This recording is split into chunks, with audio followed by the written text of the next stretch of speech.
I'd like to welcome on to FHTV for the first time Sydney Offroad Racing Association founding member, long-time Colo Park track manager and New South Wales Off-Road Racing Hall of Fame, Ian Irons. How are you, mate? I'm all right. I heard that. I'm feeling old now.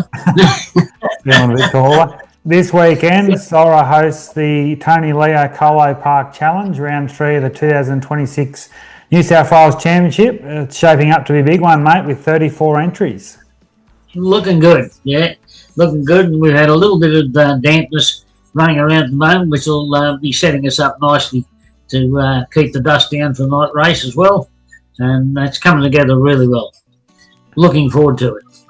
And there are some big names set for the battle, mate, including defending champion Tommy Dixon from down south, Ben Scott's coming up from Kempsey, Craig Barnett in his new car, Nathan Shivers is always quick, Glennie Spizzo's gone back down to Prolite, I see, Anthony Leah, Chris Holgate, Warren's having a run, and the Addards are back on track, so it's, a great field. Yeah, no, it should be good. And we were hoping to have Graham Lees bring the Porsche down as well. He was going to have a run as well. For Graham, he's found a bit more rust in his body apparently, so they're cutting it out, and they're basically not getting his stitches out until Friday, so he won't be able to put a helmet on. So that sort of put a stop to his having a run this time, which is a bit of a shame. But then, of course, you've got Daniel's truck. But when you go through it and you look at the extreme two-wheel drives, got a fair load of them for this event. You got Mark Paul Grant, Warren Irons, Daniel Addard, Wayne Addard, James Steinmetz, Matthew Smith pulled out because he realised it was only 2 weeks away from Fink, and he's already entered there as well. Yeah. So he's changed cars. He's going to drive his daughter's car, which is side by side, and go from there. And Lee Ryan in the 481 car as well. Yep. So that's a pretty massive field for Class 4, the extreme two-wheel drive. So, should be really interesting. And, when you go through the whole field, you've got Class 2 is a fairly good, fairly full class this time as well. Mm-hmm. They go up and down a bit, where they used to be the major class or one of the bigger classes. And this year they're back up there with probably about 6 entries. And then, Anthony Lee has gone up a class into the super lights.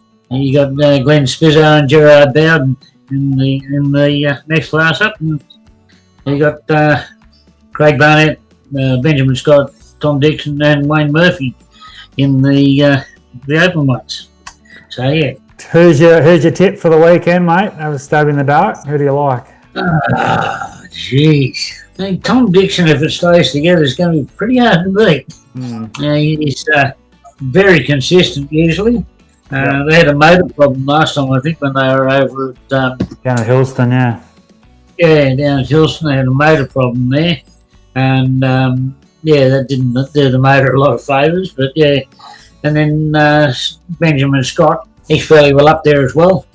Spizzo might have a nice run as well. I know he's gone back to the naturally aspirated Prolite class. Spizzo's always hard to beat. He's like you, nearly know every grain of sand on the track, I reckon. Not for a while. He hasn't been there for a while. Yeah. He's been a little bit reserved for the last probably about 2 years. We haven't seen him a lot. Yeah. With motors and other bits and pieces, and probably getting older, and the family's looking after mum and dad, sort of thing. Yeah. Or dad anyway. So things have changed around his world a little bit, but it would have been interesting to see where the two-wheel drives come out in the wash in the top end of the field as well. How's the track looking, mate? It's coming up nicely. There's always another couple of weeks' work to do before that won't be done before it's ready. But we keep on trying. Yeah. There's always more you can do, and then every time you get to that point, I forgot this, or I haven't done that. I'd like to do this, or we could change that.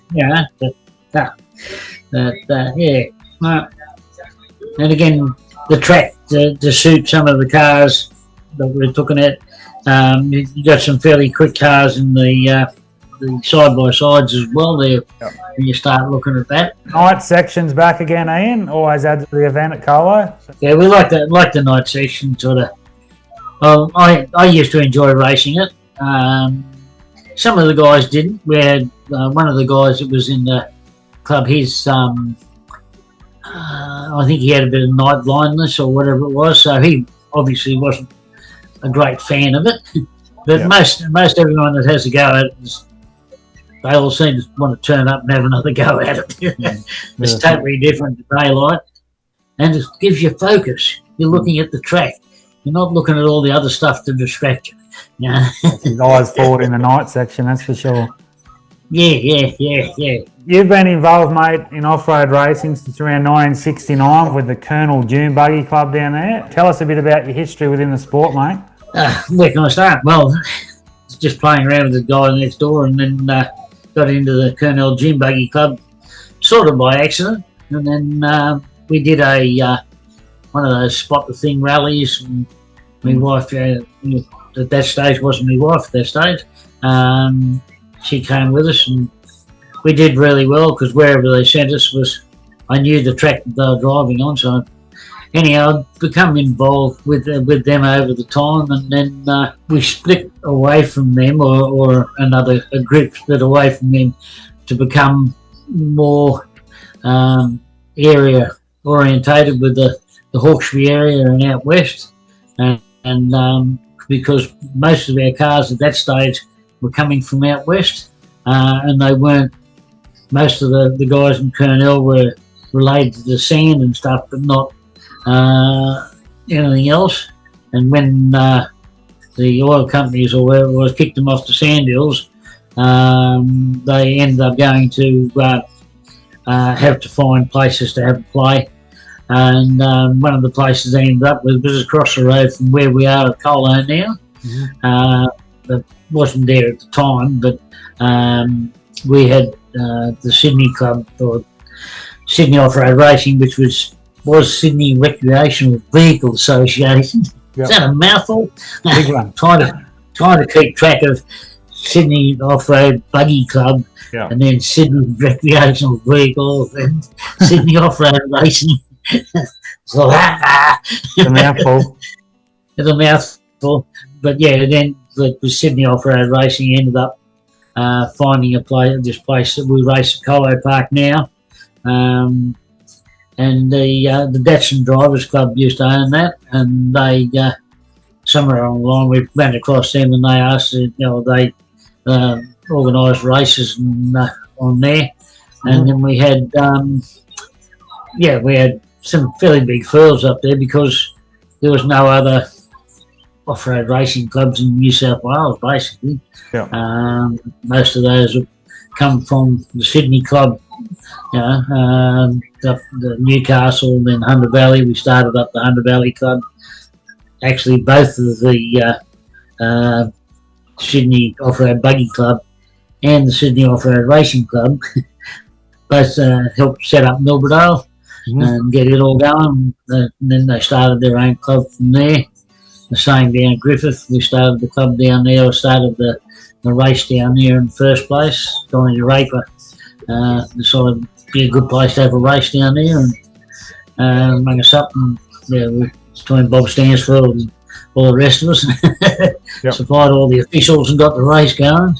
And then, of course, Shoalhaven started their club, and Joe Bowden was used to be the president of Sydney Off-Road Racing earlier on, and he moved down to Shoalhaven and moved down there and started up the club down there. And then Dick Allport started up Cripps, and all those guys used to drive all the way up to Sydney to do their racing in the first place. And basically when the Datsun Drivers Club decided to give it up, they didn't have enough people to look after the place at that point, and they gave it up and they sold the lease to Sydney Off-Road Racing, and we took it over in '94, I think it was. And we've been racing at Colo Park since '82, basically. up until 94, and then we took over the lease from there. And we're still there. And you began racing yourself, mate, in 1976, 50 years ago now. Your first major race was up at the first Gundawindi event in 1977. There's some good memories there, mate. Oh, lots of good memories in racing. Lots of good memories on trips up there and back there. And I think that was the first one that at Gundawindi was we had got the campsite all set up and everything else, and then some bloke with a Sunraiser Jeep or something pulled up alongside us about 1 o'clock in the morning and decided to tune his car with open exhaust on it. That wasn't very good. But the race itself was absolutely brilliant. Remember getting lost in a paddock. Went through the gate, followed the arrows, but the gate was open. It was supposed to be shut. You're supposed to go around the outside of the paddock. So all these cars going round and round in circles inside this paddock, trying to work out where in the hell the track went in the middle of the night. And what car were you running back then? That was my little the first one I had, which was the Volkswagen, the 1100 Volkswagen, with the fairly heavy still. That was all made out of steam pipe. Yep. There's nothing light on this thing. It was a good toy, and the seats were actually out of a boat. They were what do they call them? The 12-gallon drums. And basically cut them off and then padded them. Made the mould out of. They made the mould out of the back of the 44-gallon drum, sorry, the 12-gallon drum. And back to the club itself, mate. Today, I know it took you guys a bit of time to recover after the devastating fires that come through there again in 2019, but everything seems to be back on track nicely now. It's getting there. There's still little bits and pieces we're still trying to finish off, and I guess it wouldn't matter what we did, we'd still be trying to finish something off. If you're not trying hard enough, you're not trying to come up with new ideas and stuff. So yeah. But no, so it's all coming back together nicely, and we'll have the dinner and everything else in the canteen in the big shed on the Saturday night. It'll seem to work out nicely there. So. That's why I've got you, Ian. I'm fascinated. Over the years, you've seen some amazing talent. Some special drivers come through the ranks at Colo Park. Spizzo, Leah, Matty Martin, Brad Prout, Josh and Ali Howes, Werner Zettel, Barnacote, the Campbells. Plus, I'm sure there's plenty more before my time. It must be great to look back and just see what they've achieved personally in their careers, mate. It is. And probably the two that really stand out are Ali and Josh Howes. I remember them coming up in the first place with their father brought them up to do the driver training. They'd ridden motorbikes and they were doing fairly well in motocross and that sort of stuff. And Dad decided to fix his car back up, pull his car back out of the woodwork, rebuild the car, and they drove it for the next 2 years in events. But they won the club championship. I think Josh won it the first year and Ali won it the second year. But that car did twice as many miles. Yeah. Because it wasn't entered, they didn't drive one race and then the other one drive the other race. They double entered it, yeah. As it came, they double entered for every race. And that was a pretty amazing achievement. Yeah. But the fact that you could see them progressing, sort of thing. The other thing was that when they did the driver training in the first place, we did. Dad bought them a Suzuki which had too much rust in it. You couldn't actually use it. Yeah. And ended up bringing up his Holden Statesman Braum or whatever it was. And it was a beautiful car. We just pulled the ABS fuse out of it, and they used that for driver training and learned to drive in that around the track. Obviously, they could drive a little bit, but they were driving around there and doing the learn to drive. When they got home, Glenn rang me up and he said, "Thank you for that." He said they learned a lot more than they think they did. Yeah, right. To see where they are now, I mean, to watch them where they are. Incredible. How they've developed as people as well. Yeah. They're just nice people, and just it's really good. They'll never ever forget their early days at Colo Park, Ian. Never. Never. Anyways, mate, it's always a pleasure talking to you. I remember I called my first off-road race alongside you at Nabiac a long time ago now, but that's always a memory that'll stick in my mind forever. Thanks again for everything you do in off-road racing in general for decades now. I know Colo Park wouldn't be the same, well, definitely without your services and skill and advice over the years. All the best to yourself and the club this weekend at Colo Park for the challenge and for the rest of the season. No worries. Thanks, Dave. Thanks for the invite to be on. And it's always great watching your show, and really enjoy it. And everyone I talk to seems to enjoy it. So, and why shouldn't they? Yeah, thank you. That's good. Just bringing more off-road to the people, mate. That's the aim. Well, that's the whole point of it, isn't it? That's the goal. You've got to get it to them somehow or other without trying to get them to know about off-road racing is the hard part. Yeah, definitely. I agree. Got to get it out there. Yep. Anyway, mate, thanks again, and we'll talk soon. Later. Catch you, Tobe. Thank you. Ian Iron.